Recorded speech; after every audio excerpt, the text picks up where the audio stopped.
네, 안녕하세요. 기업 탐방 중심의 독립 리서치 기업 아리스입니다.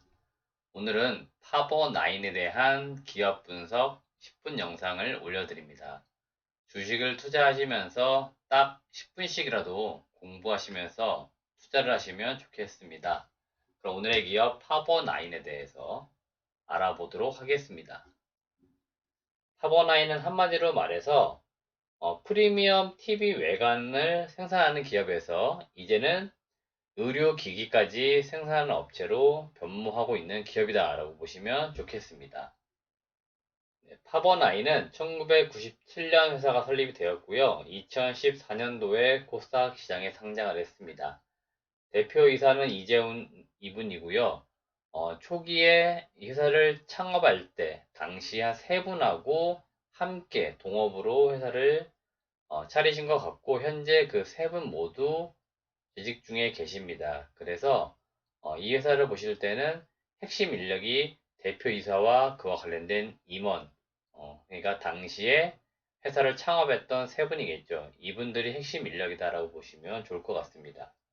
주요 사업은 프리미엄 TV, 의료기기, 가전 등 주로 외관 제품을 직접 제조해서 고객사에 판매하는 이러한 형태의 사업을 진행하고 있습니다. 주요 주주는 이재훈 등 특수관계인이 한 30%의 지분을 보유하고 있고요. 5% 이상의 대주 현황을 보시게 되면은 보광창업투자, 보광창업투자는 우리가 잘 알고 있는 보광그룹입니다. BGF라고 하는 CU, 그 편의점 회사, 이 회사가 바로 보광그룹인데 그 보광그룹의 자회사 중 하나인 보광창업투자가 한 5% 이상의 지분을 보유를 하고 있고요. 신한금융투자가 5.07%, 이거는 2020년 들어서 증시가 급락을 하면서 자사주를 매입을 하면서 현재 신한금융투자 계좌로 현재 자사주를 매입을 해서 보유하고 있는 현황이다라고 보시면 될 것 같습니다. 파버나인 사업 내용에 대해서 조금 더 알아보겠습니다.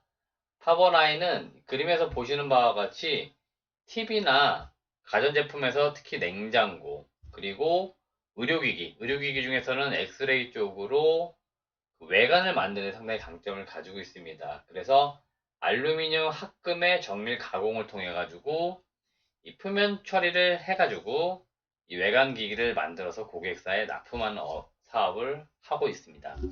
현재 사업 보고서의 내용을 잘 보시면 매출 비중을 보겠는데요. TV 관련 매출 비중이 2020년 상반기 기준입니다. 약 51%로 가장 매출 비중이 높고요.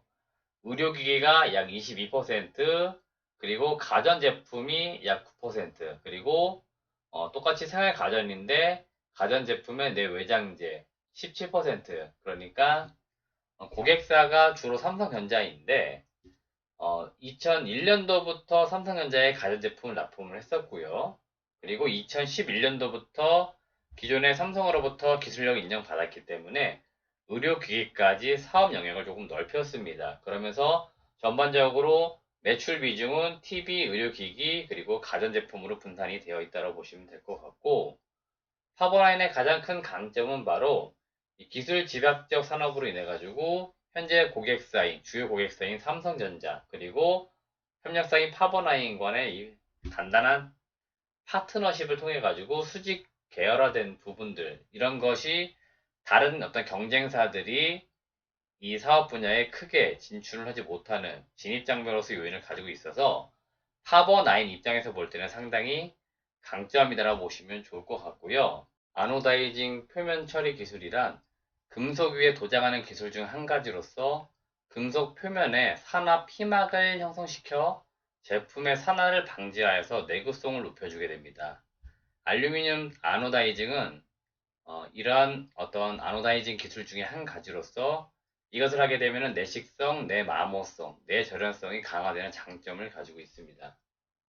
인라인이라고 하는 것은 한마디로 말해서 알루미늄 소재 외관 제품에 대해서 제품의 가공 최종 단계인 표면 처리 공정을 모두 보유해가지고 제품을 개발하는 입장에서는 기간을 단축해주고 양산 제품의 품질을 개선시켜가지고 적시적으로 고객사의 대응이 가능하다는 장점이 있습니다. 그래서 회사에서는 이 두 가지 경쟁 우위를 가지고 기존의 경쟁 업체들을 어떻게 보면은 높은 진입 장벽을 가지게 함으로 인해 가지고 현재 삼성과의 긴밀한 파트너십을 맺어가면서 지금까지 회사가 성장을 해오고 있다고 보시면 될 것 같습니다. 파버나인의 올해 2020년도 핵심 투자 포인트는 인공호흡기, 그러니까 의료기기 사업에서도 인공호흡기 쪽으로 진출하는 부분을 관심 있게 보셔야 하는데, 우선 2020년도 5월에 GMP 인증을 획득을 했습니다. 그래서 고객사가 되겠죠. 메가이 CS와 업무 협약을 통해 가지고 인공호흡기를 완제품을 생산해 가지고 공급을 하게 되는데, 현재 2020년 7월 달에 초도 물량 2,000대를 납품을 했습니다.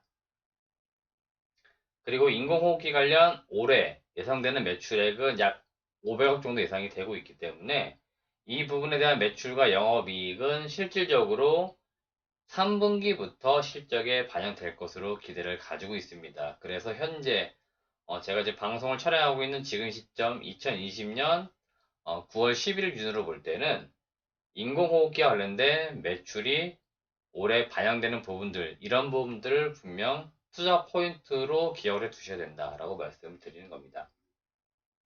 실적에 대한 부분과 밸류에이션을 좀 알아보겠는데요. 파버나인은 2017년도, 2018년도, 2019년도까지 잘 보시면 매출액이 거의 1000억에서 1100억대, 그러니까 매출액이 어느 정도 정체되어 있는 모습들을 보여줍니다. 영업이익은 그때그때 상황에 따라 조금씩 다르겠지만 플러스 31억, 2018년도 플러스 57억을 냈던 회사인데 2019년도 작년에 돌연 마이너스 50억의 영업 적자를 기록하게 됩니다. 당기순이익 같은 경우는 마이너스 124억으로 상당히 기존에 그래도 수익성이 높지는 않았지만 수익성이 계속 성장한 과정은 아니었지만 적자를 내는 기업은 아니었어요. 근데 2019년도 상당히 큰 폭의 적자를 냈었고 올해 2020년도에는 다시 흑자로 돌아서는 부분들, 이런 부분들이 또 하나의 투자 모멘텀, 투자 포인트가 되기 때문에 이런 부분들을 보실 필요가 있고 이 올해 2020년도 실적에 대한 추정치입니다. 매출액은 1,400억, 영업이익은 117억, 당기순이익은 110억으로 영업이익 기준으로 볼 때 마이너스 50억을 기록했던 회사가 올해 플러스 117억 원으로 돌아서는 부분들이고 앞서 공급하지 않았었던 인공호흡기로 제품을 신규로 공급하는 부분들이 결국에는 실적에 반영이 되면서 영업이익이 확연하게 좋아지는 부분들, 이런 부분들을 투자를 하시면서 우리가 주주, 투자자로서는 체크를 꼭 해야 된다, 이 말씀을 드리고 싶습니다. 올해 2020년도 실적을 조금 더 세분화해서 보게 되면요. 매출액은 상반기 대비 하반기 크게 늘진 않았어요. 근데 영업이익을 잘 보세요. 영업이익은 상반기에 17억을 기록했는데 올해 하반기에는 추정치입니다만 100억 정도 나올 것으로 시장에서 추정을 하고 있습니다. 그러니까 하반기에 상당히 실적이 좋을 것이다 라는 기대감이 현재 주가에 반영이 될 수밖에 없고 아직도 그 부분은 충분히 반영되지 않았습니다. 그러니까 지금 관심 있게 볼 필요 있다 말씀을 드리는 거고요. 밸류에이션적으로 이 기업에 대한 기업 가치 평가를 해보면은 현재 시가총액은 825억 정도입니다. 올해 당기순이익 추정치로 볼 때 110억이라 가정을 해보면 20년 예상 실적으로 볼 때 PER, 퍼는 7.5배인데 동사 파버나인은 적정 주가가 최소한 PER 10배 정도는 거래가 돼야 되고요. 과거 2018년도 최근 한 3년간 실적이 가장 좋은 시기를 보게 되면은 PER이 한 9배 정도 거래가 됩니다. 그러니까 영업이익 57억을 기록할 때도 PER이 9배 수준이었는데 지금은 7.5배니까 상당히 저평가되어 있는 거고요. TV 외관만 생산하다가 의료기기로 넘어가고 있는 과정이죠. 그러니까 의료기기 업체 같은 경우는 일반 가전제품 외관을 만드는 업체보다 밸류에이션이 더 달라집니다. 멀티플을 훨씬 더 높게 주기 때문에 PER 20배까지도 시장에서는 평가를 받을 수가 있고 지금은 코로나19라는 특수한 상황입니다. 그리고 그에 따른 급격한 실적이 성장을 하고 있는 과정이기 때문에 이런 실적 성장이 크게 늘어나고, 그리고 작년 대비 올해 흑자 전환된다는 모멘텀을 고려할 때는 전반적으로 파버라인 주가는 상당히 지금 저평가되어 있기 때문에 관심 있게 투자하시면서 보시면 좋다. 그 말씀을 드리겠습니다. 요 부분은 이제 주담 통화했던 내용인데, 요거는 2020년도 2분기 실적이 나오고 나서 저희가 실적을 조금씩 추정해 가는 과정에서 궁금했던 부분들을 좀 물어봤습니다. 일단 몇 가지 특징이 좀 있었는데, 요 내용은 아셔도 괜찮고 모르셔도 괜찮습니다. 그냥 이런 게 있었구나라고 보시면 될 것 같은데, 올해 2분기 실적이 나온 이후에 조금 특이한 점은 바로 파생상품 평가 손실이 좀 컸어요. 한 18억 정도 됐었는데, 결론적으로 이렇습니다. 파버라인이 지금 전환사채, 그 다음에 BW 같은 것을 발행해 놓은 것이 있는데, 이 전환사채나 신주 인수건부사채, 보통 CB나 BW라고 하는 것들은 파생상품으로 분류가 됩니다. 이 파생상품 같은 경우는 주가가 상승을 하게 되면 회계 처리를 하면서 손실 처리를 잠정적으로 하게 됩니다. 이거는 실제로 돈이 나가서 손해고 돈이 들어와서 이익이 아니에요.